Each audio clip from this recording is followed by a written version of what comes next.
welcome to the video. So today we're going to talk about kneading, stretch and fold, and complete no-knead. 3 methods with a familiar goal: to develop gluten.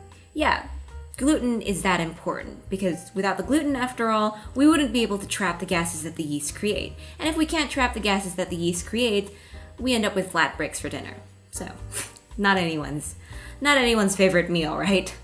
So that's why it's important. So today we're going to go through the 3 methods, explain the why behind why they work, and when to use them. Cool? Cool. So let's get straight into it.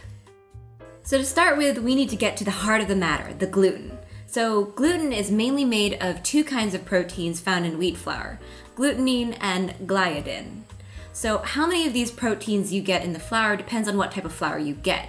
So for example, my high protein bread flour has a protein content of 14 to 15%, which is much higher than my all-purpose flour, which has a protein content of 11 to 12%.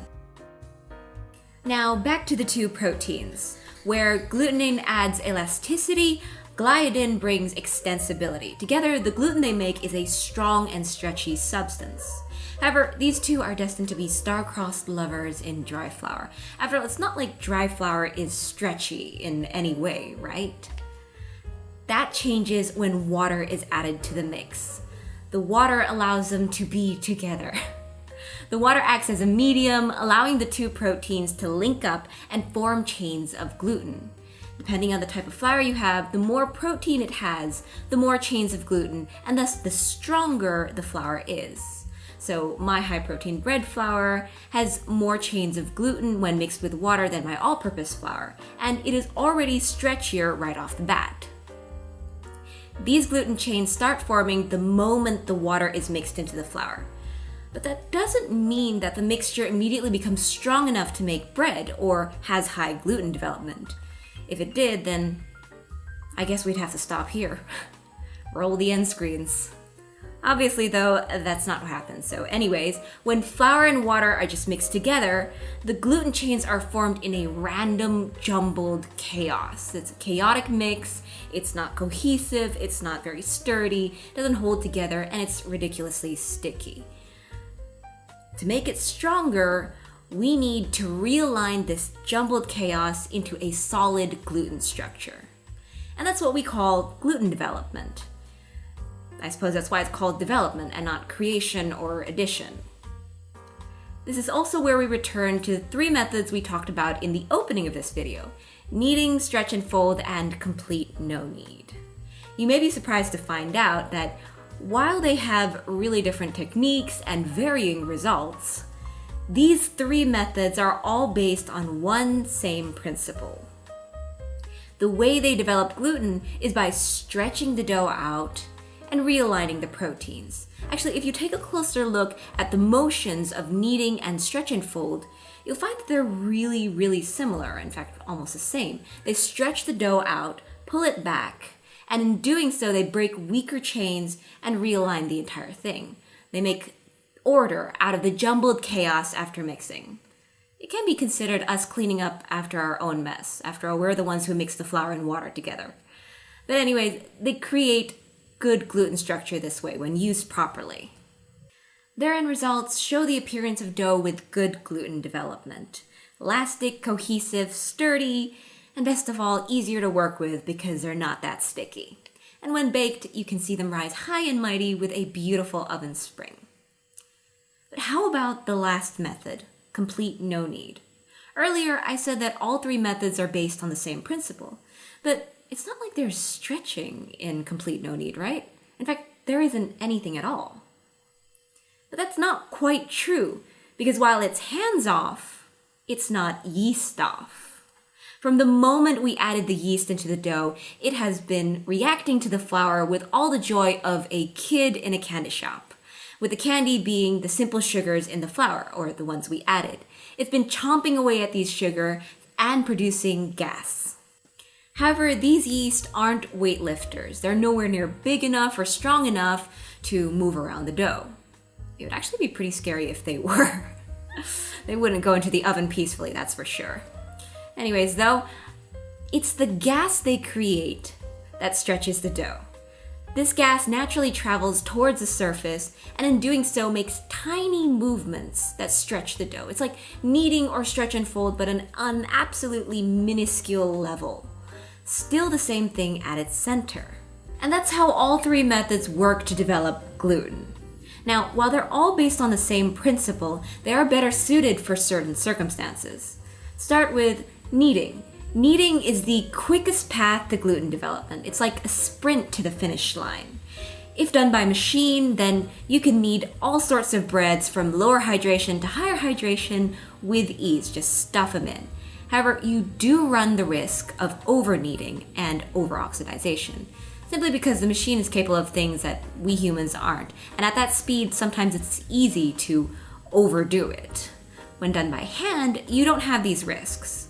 However, where kneading by hand gets tricky, or should I say gets sticky, is when we get to higher hydration breads. When we talk about breads above 70 or 80% hydration, that's when kneading by hand becomes a real nightmare. It sticks more than a baby monkey to its mom. Just kind of cute for a monkey, but not at all for a dough. So we segue into our second method, which is stretch and folds. With stretch and fold, we minimize hand contact with the dough greatly, thus reducing sticking. As explained before, it works in the same way as kneading to create gluten structure, but it's a lot more gentle. We generally do several sets of stretch and folds during the bulk fermentation, which is the time we leave the dough to ferment. Stretch and fold is also typically associated with doughs with longer fermentation times. So longer fermentation times are actually better for the bread's taste. They allow the yeast time to ferment and allow the enzymes in the bread a chance to work on it, so they can create complex flavors and aromas.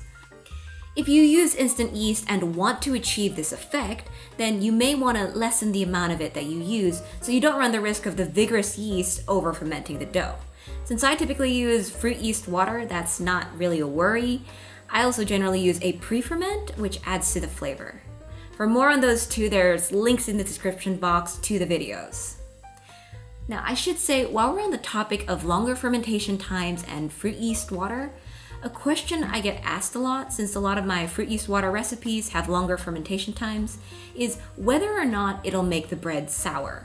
And the answer is generally no. Because yeast water isn't like sourdough. It's not generally very acidic even by itself. Although you can make it acidic if you just leave it out for hours and hours on end.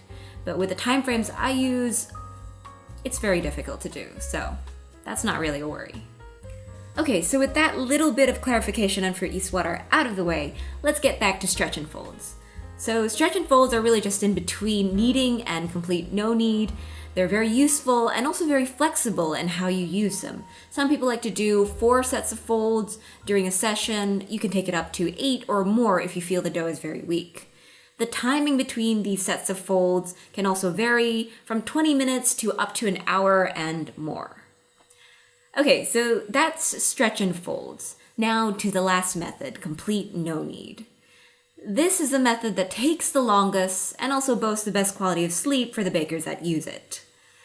The reason that it takes the longest is because without any agitation on our part, the yeast take much longer to get to the gluten development on their own. I mean, they're tiny microorganisms. We can't compare them to our giant selves kneading the dough. This method is also typically used for higher hydration breads, and as a note, the bread that it creates can still be a little weak, especially when compared to the other methods. Okay, so that was the 3 methods. Although I should say, I very rarely use the complete no-knead method by itself. It simply takes too long and isn't as strong as if I added in a couple of stretch and folds. And actually, even after kneading a bread, I've added in a stretch and fold after bulk fermentation just to make it stronger. That's completely something you can do. So knowing how they work, actually, you don't have to use these 3 methods separately. You can mix them up, you can combine them, use a combination of them. After all, that is the spirit of a baker, I'd say, or an experimental baker. We combine ingredients, recipes, and methods, all to get that perfect loaf of bread. There's more than one road to Rome. And here, at least we've got 3 to yummy bread. And that's it for today.